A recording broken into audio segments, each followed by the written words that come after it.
Wrinkles family. My name is Summer Carter and I'm owner of Wrinkles. Today we have another woman coming to share her amazing wrinkle story of the wrinkles that she had to press through in order to become the amazing social worker, mother, sister, support system that she is. She is my co-worker and I'm excited for you to sit back and listen in on her story. Continue to relax and enjoy, and make sure you hit subscribe and share this YouTube channel. Hit that notification bell so you can hear the amazing interviews that are coming as often as they are.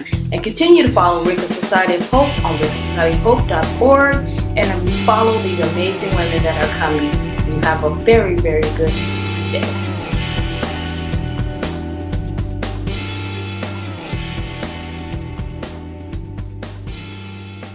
Hello, Wrinkles family. I am here with my sister, my co-worker, amazing mother, woman of God. Amen. So I'm gonna have her introduce herself to the Wrinkles family. So will you introduce yourself? Oh, I didn't think about a proper introduction. Who are you? What's your name? Okay, so my name is Cornelia, and I was named after my grandmother, my dad's mom. Mm-hmm. And I am a woman of God. I am a mother, divorcee, a daughter, a sister, a friend. I am a social worker, licensed social worker. Yeah. I'm a woman. You're a woman. All woman. All beautiful woman. And as you can see, I'm black.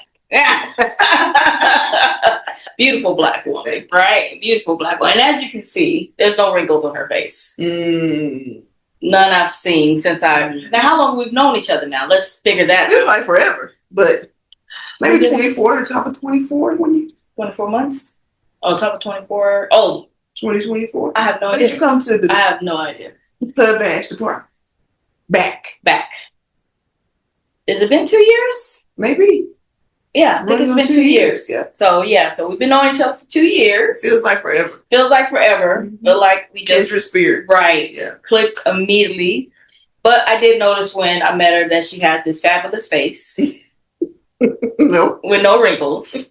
Looking young as ever. So if you would get a wrinkle physically, how do you think you would feel? Oh, if I do would you? Get a, I'm on the side, like in my eyes somewhere. Yeah. Oh, you got the smiles? Yeah, I'm like it. You don't like it? At all? I didn't like it either. I didn't like it either. I think I'm trying to be preventive. Now, how is that? How are you being preventive? Doing things like this on the healing journey. I think it's more than just diet and exercise, which that's a big part of it, but it's also how you feel on the inside and taking care of your heart posture and stuff like that. Keep you young. Mm-hmm. Right. That is very good advice because it's outside in. In out. Right? Mm-hmm. Right. So they always say what you put in your body, but also how you feeling comes out too. But as we go through our journey of pressing through and trying to put stuff in, we go through some stuff that we have to fight through, right? Can you share a wrinkle story that you had to press through?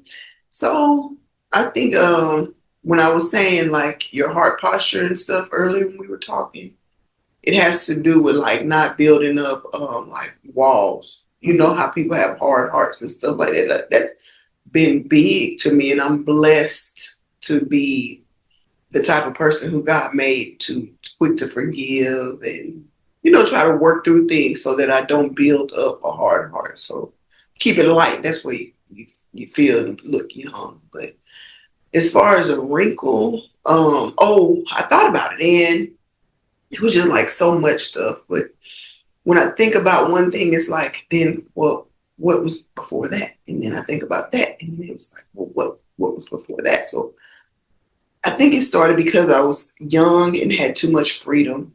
I wasn't really watched or protected like I feel like I should have been. And because of that wrinkle, all the wrinkles just got wrinkled. just wrinkly. Right. I was just wild. Right. Just wild. Yeah. Yeah. Yeah. Yeah. So it is hard sometimes, like in our things that from our childhood affect as we continue to grow and blossom, right? So if you look back at that, not having, like you said, not having too much freedom, what advice would you give that young Cornelia? Did I ever tell you I love your name? No, but I do. I love the way it rolls off my tongue. I love the way it rolls off my tongue. I love summer. But I love that now that I know it's even that it's cultured, that it's rooted. That's a strong thing, that it comes from a strong root, right? So, thank you. Being free, too free as a child. If you look back at that child and some of the things that you had to press through during that time, what advice would you give? It's kind of like a two-part, because I would give other parents or caregivers advice to provide guidance, to, no matter how hard the job gets, to protect. And teach young people to make decisions in their life. So because I didn't have that guidance, I didn't know that I could make decisions for myself till I was in my 30s, in my kind of late 30s.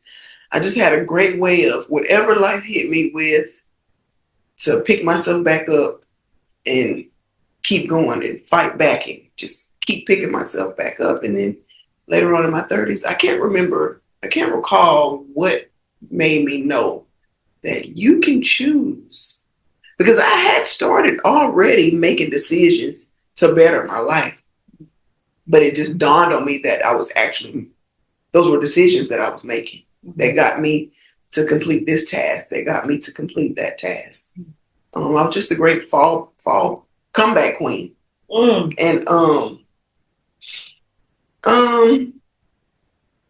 so because the wrinkles were kind of like me being a teen mom, I had support from my parents and my sister, but that came with a lot of it reduces your confidence. You don't think you're good enough. Then you do things that you wouldn't normally do if you didn't. Because I felt like, who's going to want me? I have kids, or my value was just, it was lessened. So, and when you think your value is lessened, you do things based on that.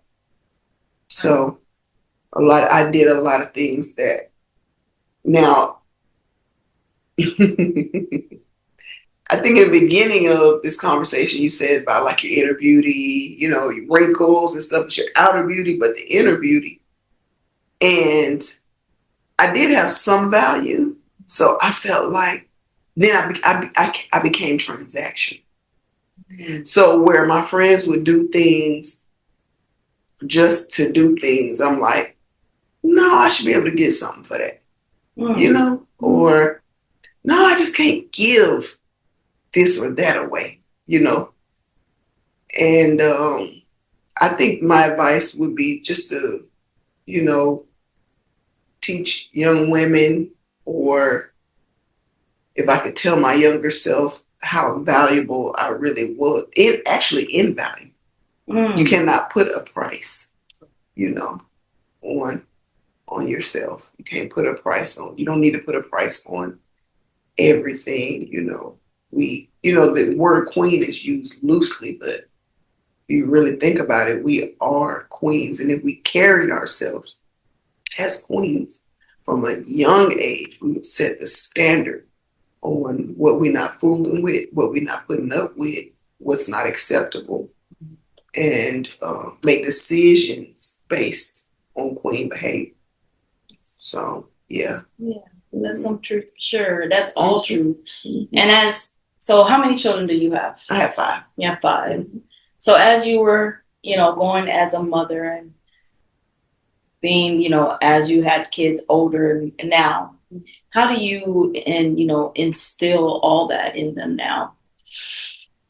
It's been a process because I had them so young. I was pregnant at 14, and they have grown with me. And there's been times where I felt blockages where I wanted them to gain information and I just didn't know how to give it to them, or I would say it the wrong way or present it the wrong way. You know, people receive information. Yeah. Everybody receives information different. I just feel like, oh, I failed again. My intentions were good for them to understand where I was coming from. But one thing that I've been doing now is just really, and so my thing was this. I got educated. I got my GED. I dropped out in the ninth grade. I got my GED. I actually walked back and forth, probably a couple of miles each way every day to be in that. It's called the Youth Build. It's a program where you learn a construction trade and you learn your GED. Like 1 week of this, 1 week of that, and back and forth, GED, education, GED. And I fought for that. I walked for that. I had to leave Atlanta for that, and I moved to Birmingham and to get away because I couldn't get it done in Atlanta. It was just too many distractions, and my mom helped me with the kids while I did that. And then I went to Miles College for my undergraduate degree. Our education coach at Youth Build, he's an alumni of Miles College. He's a lawyer, and he's no longer with us. Rest in heaven, Charles Fields. But he was like, you can go to Miles College. And I just know that the Lord was with me the whole time. And I try to, the reason why I'm saying all of this is because I have tried to not only teach my children, but to show them in the things that I do. So as I've grown, keep being an example of what I need for them to have more value for themselves. And I just wanted them to know, like, you get a lot of your work through when you educate yourself, not transactions, but through education.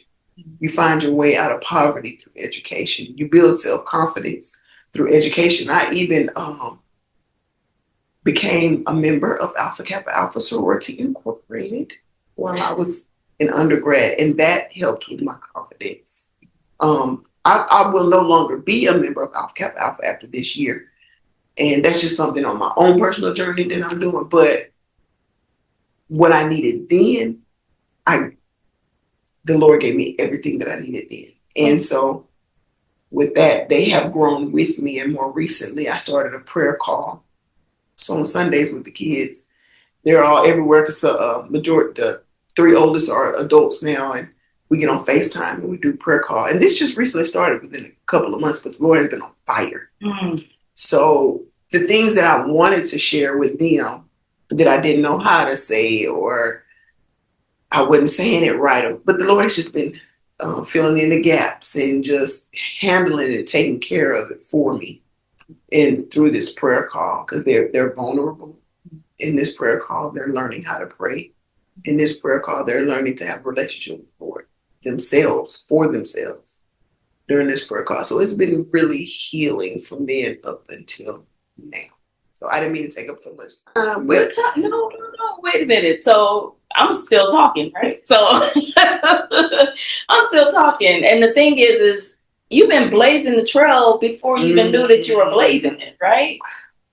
I mean, be honest, because I didn't know you got your GED. That means you had to continue to set the fire then, that you were about to take this journey. And look at it, master level social worker. Set fire to this journey way back when, being 14. You won't stop, right? Won't quit. And I bow down to you, Queen, for that. I do. So as parents having kids later, we make those like, oh, I've said all kinds of crazy stuff to my kids. I've done stuff that I'm like, we don't get a manual. Right. It don't matter how old you are when you get a kid. But the fact that you are showing your kids won't stop, won't quit. Yeah. And that you are continuing to blaze. I bow to you, Queen. I just want to say that. Thank you, Queen. Yes. Yes. Takes one to know one. Take one to know one. I love it. I love it. So now that you have blazed this amazing trail, and you got a t-shirt made, what would that t-shirt say? So I was thinking about that, and I think you would say like inner beauty. And it was funny that you said that in the beginning because it keeps going right. But that's how God is. It's like infinity, back and forth, back and forth, back. So it would say inner beauty. And then it would have Proverbs. No, 1 Peter 3-5. What is that? I don't want to even say it because I want people to go and read it for themselves. Okay. So tell them, you go read it for yourself. Go read 1 Peter 3-5. Right. Mm-hmm. Read that scripture. So now that you are in the community, how long have you been a social worker? Ooh, I started my internship. I give myself credit because I give myself credit. Okay. Are y'all listening? Can you hear me? Right. Can you hear? Right. And my internship in undergrad in 2004, I did a practicum at substance abuse and mental health inpatient facility in Birmingham, Alabama. And my journey began there. Mm-hmm. And it's been going with some form of social work, whether it's children, women, mental health, substance abuse, you name it. Let me ask you this question. Mm-hmm. What made you want to be a social worker? I always ask. So, a lot of times people are social workers because things that have happened in their life. Right. That's not my case. Okay. Could have been. Yeah. But I was going to be a lawyer. Because Mr. Fields was a lawyer. And so he's like, you're going to go to this school, sign this application. Mm-hmm. He turned it in for me. He filled it out and everything. And he's like, you're going to be a lawyer. What happened? See, what had happened was... Tell me, because I want to know. So my aunt was working for the airlines at the time. Mm-hmm. And, you could do buddy passes for your family members. And I got her fired from her job. Yes. Because they had strict rules that you have to go by. And I was affected by some policies that weren't necessarily kind towards our kind. Okay. I was being kind of like discriminated against based on what I had on. I was dressed nice, but when they don't have space in the coach areas of the plane, then you have to sit in the front in first class. Thank you. And they didn't so they told me I couldn't fly, but I had a fit about it. So I lost my job. Mm-hmm. I mean, she lost her job and she was starting group homes here in Phoenix, Arizona. And so I said, when it was time for me to declare my major, I called her and I'm like, what is it when you change your major? Yeah, I'm going to declare my major in social work. Okay. So that I can help you with your business because I owe you that. Yeah. God line that up. Yeah. I would have rather been a lawyer. Yeah. I've been teasing. No, you would have. Yeah. That's funny because I was pre-law as well. Interesting. That's why I'm laughing. Yeah, I was pre-law, but when I went to one of the you go to the field trips and stuff, and they was like, "Oh, we're in the library all the time." I was like, no. Yeah. I don't want to do that much research. Mm-hmm. And I changed my major to psychology. Mm-hmm. Mm-hmm. Here we are. Yeah, here we are. Twin social workers. Yeah. Well, I'm definitely happy that you came to the Wrinkles family. Thank you for having me. Would you want to give one word of encouragement to those that are listening? Mm-hmm. What would you want to tell them? I think keep fighting. I think in the word, if you keep seeking the word, you'll find the Lord. There's a scripture in there about if you seek, you find. And that just continues to go on. No matter, just keep fighting because you keep going. We'll turn, just to never give up, to know that you are a queen. You are a queen. And for a man, you are a king. Yeah. And live in that, walk in that, adjust your crown. Ooh, yeah. Adjust your crown. Yeah. We're going to adjust our crown. Let's fix it. Wrinkles family, thank you so much for coming. Thank you, Summer. Oh, you're amazing. Thank you for what you're doing. Thank you. Yeah. Well, Wrinkles, make sure you keep looking out because I'm going to have sis back when we do some more open forums about women and just pressing through our wrinkles because we got to keep pressing our crown, right? Yeah, I love it. Bye, Wrinkles.